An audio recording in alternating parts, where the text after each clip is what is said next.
कि आप जैसे व्यक्ति जिम्मेदार पदों पर बैठ आसीन होने के बाद इस तरीके की आप बातें करोगे। जनता ने इसलिए चुन के नहीं भेजा था कि आप अंबेडकर जी जैसी शख्सियत पर सवाल निशान उठाएंगे। वो कानून के भगवान हैं, कानून के निर्माता हैं। 100 बार नहीं, 1000 बार भी सोते जागते बैठते उठते अंबेडकर जी का नाम सारी दुनिया लेगी। हम सब कानून की बात करते हैं, हम सब शिक्षा की जो बात करते हैं, वो सब अंबेडकर जी की देन है। ये कतई नहीं भूलना चाहिए। बहुत ही निंदनीय है, पूरा देश निंदा करता है। नमस्कार, मैं हूं रघुगौड़। आप देख रहे हैं सर्वोदय टीवी। देश के अंदर इस समय एक ही मुद्दा सुर्खियों में है, वो है बाबा भीमराव अंबेडकर को लेकर के जिस प्रकार से गृह मंत्री अमित शाह ने बयान दिया, इसको लेकर के कांग्रेस पार्टी अलग अलग राज्यों में निंदा भी कर रही है, विरोध प्रदर्शन भी कर रही है। सवाल उठता है कि इस पर अपमान किस पार्टी ने किया। सत्ता पक्ष विपक्ष पर आरोप लगा रहा है कि वहीं विपक्ष सत्ता पक्ष पर आरोप लगा रहा है। इसी को जानने के लिए हमारे साथ है कांग्रेस के प्रदेश प्रवक्ता राजस्थान के। हम बात करेंगे जितेंद्र सिंह नरूका बसेट से। सर, जिस प्रकार से अंबेडकर जी के मुद्दे को लेकर के लगातार आरोप लग रहे हैं, बीजेपी ने जिस प्रकार से उन्होंने टिप्पणी किया, क्या कहेंगे सर? रघु जी, मैं आपके टीवी चैनल के माध्यम से सभी दर्शकों को बताना चाहूँगा कि जब बात संविधान की आती है, आप देखिए कि मैं माननीय देश के गृह मंत्री अमित शाह जी आज जो गृह मंत्री के पद पे वो आसीन हैं, सबसे पहले सवाल ये उठता है कि गृह मंत्री जी गृह मंत्री तब बने तब आपने संविधान की शपथ ली थी, और वह संविधान जिसके रचयिता जिसके निर्माता बाबा साहेब अंबेडकर थे। और यह भी ध्यान होना चाहिए कि बाबा साहब पहले विधि मंत्री कानून मंत्री थे और संविधान सभा के बाबा साहब अध्यक्ष भी थे। आप उस महान शख्सियत के बारे में, आप उस महान व्यक्तित्व के बारे में आप इस तरीके की ओछी मानसिकता, क्या आपको भारत देश की जनता ने इतना बड़ा प्रचंड बहुमत जो दिया, क्या इसलिए दिया था कि आप बाबा साहेब अंबेडकर के नाम पर सवाल निशान उठाएंगे? आप इससे बड़ा दुर्भाग्यपूर्ण नहीं हो सकता। पूरा देश आपसे चाहता है, आपने जो लोकसभा के अंदर जिस तरीके से आपने अपनी घटिया मानसिकता दिखाई, आपने अपनी ओछी मानसिकता दिखाई और आपने अपनी ओछी मानसिकता का परिचय दिया, यह पूरे देश में निंदनीय है। पूरा देश आपकी निंदा करता है और सिर्फ देश नहीं, विदेशों में भी इस बात की चर्चा है। मैं चाहता हूं, कांग्रेस पार्टी नहीं चाहती, पूरा देश चाहता है, पूरा देश का युवा चाहता है, पूरा देश का दलित चाहता है, पूरा देश की 36 कौमें चाहती हैं कि आप गृह मंत्री हैं और आपको पूरे देश से माफी मांगनी चाहिए कि आप जैसे व्यक्ति जिम्मेदार पदों पर बैठ आसीन होने के बाद इस तरीके की आप बातें करोगे। क्या मैसेज आएगा? जनता ने इसलिए चुन के नहीं भेजा था कि आप अंबेडकर जी जैसी शख्सियत पर सवाल निशान उठाएंगे। अरे वो कानून के भगवान हैं, कानून के निर्माता हैं। 100 बार नहीं, 1000 बार भी सोते जागते बैठते उठते अंबेडकर जी का नाम सारी दुनिया लेगी। आज हम सब जो आजादी की बात करते हैं, हम सब कानून की बात करते हैं, हम सब शिक्षा की जो बात करते हैं, वो सब अंबेडकर जी की देन है। ये कतई नहीं भूलना चाहिए। बहुत ही निंदनीय है, पूरा देश निंदा करता है। सर, राजस्थान में भी कांग्रेस पार्टी के जो प्रदेश यूथ अध्यक्ष हैं पूनिया जी ने भी इस पर अभिमन्यु पूनिया जी ने प्रोटेस्ट किया था। और राजस्थान इस प्रकार से बीजेपी जब सत्ता में नहीं थी, नहीं सहेगा राजस्थान को लेकर एक नारा दिया था। तो ऐसे में जब वो सत्ता में नहीं थे, तो जब लाठियां जब चार्ज होती थी, जब उसका विरोध करते थे, आज वही पार्टी सत्ता में है, तो आज कांग्रेस कार्यकर्ताओं पर लाठी बरसाई जा रही है। देखिए, इस लोकतांत्रिक व्यवस्था में आपको विरोध करने का एक अधिकार है। अपनी बात जब आप विपक्ष की भूमिका में होते हैं और आपकी बात को जब तवज्जो नहीं देते, तो आप लोकतांत्रिक तरीके से, संवैधानिक तरीके से, गांधीवादी तरीका से आपको अपनी बात रखने का पूरा अधिकार है। लेकिन यहां तानाशाही, क्रूरता, आप जिस तरीके से अपने प्रशासन का आप यूज कर रहे हो, आप अच्छी चीजों में प्रशासन का यूज करें, लेकिन आपको जो बात अपनी बात रखे उसकी बात को गौर से सुनना चाहिए। लेकिन यहां ऐसा नहीं हो रहा। आज पूरा देश का युवा आहत है इस बात को लेके। आप देश की युवा की आवाज को दबा नहीं सकते। लाठियां बरसाने से युवा रुकेगा नहीं।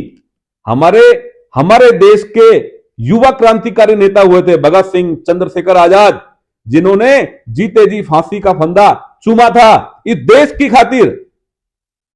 तो युवाओं के मॉडल हैं भगत सिंह, युवाओं के आदर्श हैं चंद्रशेखर आजाद, युवाओं के आदर्श हैं बाबा साहेब अंबेडकर। इसलिए ना युवा डरेगा, ना युवा झुकेगा। ना तो गोलियों से डरने वाले हैं, ना हम लाठियों से डरने वाले हैं। हमारी बात हम मनवा कर रहेंगे। पूरे देश में यदि हमें क्रांति लानी पड़ी तो युवा सड़कों पे है और सड़कों पे उतरेगा और अपनी बात को मनवाएगा। राजस्थान में भाजपा कानून व्यवस्थाओं को बेहतर बताती है, क्योंकि राजस्थान के डिग जिले में महिला का अपहरण भी हुआ है। आप देखिए इससे बड़ा दुर्भाग्यपूर्ण क्या होगा। आपने जो सवाल किया, पूरा 1 वर्ष राजस्थान सरकार को हो गए और राजस्थान सरकार जश्न मना रही है 5 स्टार 7 स्टार होटलों में। आज की घटना है, आपने जो सवाल किया मैं उसका प्रति उत्तर देना चाहता हूं। आज की घटना है भरतपुर संभाग के डीग जिले में एक 10वीं की छात्रा को दिन दहाड़े बाजार में से कुछ लोग आते हैं असामाजिक तत्व और उस बालिका को जबरदस्ती उठाकर और गाड़ी में डाल के ले जाते हैं। भरतपुर माननीय प्रदेश के जो मुख्यमंत्री हैं, प्रदेश के जो मुखिया हैं, उनका गृह जिला है और प्रदेश के जो गृह मंत्री हैं उनका भी गृह जिला है। जब प्रदेश के मुख्यमंत्री के गृह जिले में और राज्य के गृह मंत्री के जिले में आमजन, बच्चे, बालिकाएं सुरक्षित नहीं है, तो इससे बड़ा दुर्भाग्यपूर्ण क्या होगा। आपने अभी कहा कि आप जश्न मना रहे हैं। अरे किस बात का जश्न मना रहे हैं? आपके घर में बच्चे सुरक्षित नहीं है। कानून से लोगों का भरोसा उठ गया है, कानून से लोगों का भरोसा उठ चुका है। तो मैं माननीय मुख्यमंत्री जी को कहना चाहूंगा कि कानून व्यवस्था को संभालिए। ये कोई बंजर नहीं है। आपको जनता ने चुन के इसलिए भेजा है कि आप एक अच्छा सुशासन देंगे, आप कानून व्यवस्था देंगे। लेकिन हमारे यहां कानून का इकबाल खत्म हो चुका है, कानून का डर भय खत्म हो चुका है। अराजकता फैल रही है, माफियाज फैल रहे हैं, गुंडे बदमाश इस तरीके से सरेआम दिन दहाड़े अपहरण जैसी घटनाओं को अंजाम दे रहे हैं। इससे बड़ा कुछ नहीं हो सकता। मैं घोर निंदा करता हूं प्रशासन की और सरकार की कि सरकार को ऐसे अपवाद, असामाजिक तत्वों पर सख्त एक्शन लेना चाहिए और इनको जड़ से खत्म करना चाहिए। अन्यथा ये राजस्थान, जिस राजस्थान को वीरों की भूमि कहा जाता था, शांति अमन चैन के लिए राजस्थान को जाना जाता था, ये गुंडा राज यहां जो फैलता जा रहा है, इस पे आप इसको रोकिए और इकबाल पैदा कीजिए। देश के अंदर जिस प्रकार से अंबेडकर का जो मुद्दा गरमाया है और अभी भी लगातार जारी है, तो ऐसे में अभी पिछले दिनों मोहन भागवत ने एक बयान दिया है और लगातार अब सुर्खियों में है। उन्होंने कहा है कि हर मस्जिदों में मंदिर ढूंढना ठीक नहीं है। साथ में एक बहुत बड़ी बात भी कही है। उन्होंने कहा है कि जिस प्रकार से जो राम मंदिर का निर्माण हुआ है, कुछ लोग मानते हैं कि इस मुद्दे को उठा करके वो हिंदू के नेता बन जाएंगे। देखिए आरएसएस का मतलब समझते हैं आप। आरएसएस की जो मुखिया हैं, विश्व हिंदू परिषद के जो मुखिया हैं मोहन भागवत जी, कितनी बड़ी बात उन्होंने कही है। अब उनका उद्देश्य क्या है? अंबेडकर जी वाले सब्जेक्ट को डाइवर्ट करने का है या वाकई उन्होंने इस बात को कहा? यदि उन्होंने इस बात पे गौर किया है कि आप मस्जिद के नीचे मंदिर, ये देश को आप हिंदू और मुस्लिम में बांटोगे आप? क्या इससे पहले इस भारत देश में मंदिर मस्जिदें नहीं थी? क्या इससे पहले भारत देश में बीजेपी कांग्रेस की सरकारें नहीं थी? लेकिन आज पूरा देश हिंदू और मुस्लिम की आग में जल रहा है। लोगों में डर भय है कि आखिर सरकार क्या चाहती है। सरकार गरीब आज रोटी, कपड़ा, मकान के लिए तड़प रहा है, लेकिन सरकार जो है हिंदू और मुस्लिम में जनता को पीसना चाहती है, बांटना चाहती है। आम जन गरीब का पेट हिंदू मुस्लिम से नहीं भरेगा। आम जन गरीब का पेट, उसको भोजन चाहिए, उसको अच्छी शिक्षा चाहिए, उसको अच्छी चिकित्सा चाहिए। सरकार को उस पर काम करना चाहिए। लेकिन सरकार ने आज जिस तरीके से जो बहुत ही एक सामाजिक सौहार्द के साथ हिंदू मुस्लिम परिवार रहते थे, उनके बीच में एक बहुत बड़ी खाई का काम किया है, जिसको अभी बीजेपी एक तरफ जो कह रही थी उसको चरितार्थ किया है आज मोहन भागवत जी ने कह के। तो ये मोहन भागवत जी का स्वयं का एक बयान है या संघ की पृष्ठभूमि से बयान है, ये बड़ा सवाल है। और यदि इस तरीके की बातें पैदा हो रही तो निश्चित रूप से देश में खतरा है, क्योंकि यहां सिर्फ लड़ने और लड़ाने की बातें चल रही हैं। तो ये बहुत ही निंदनीय है।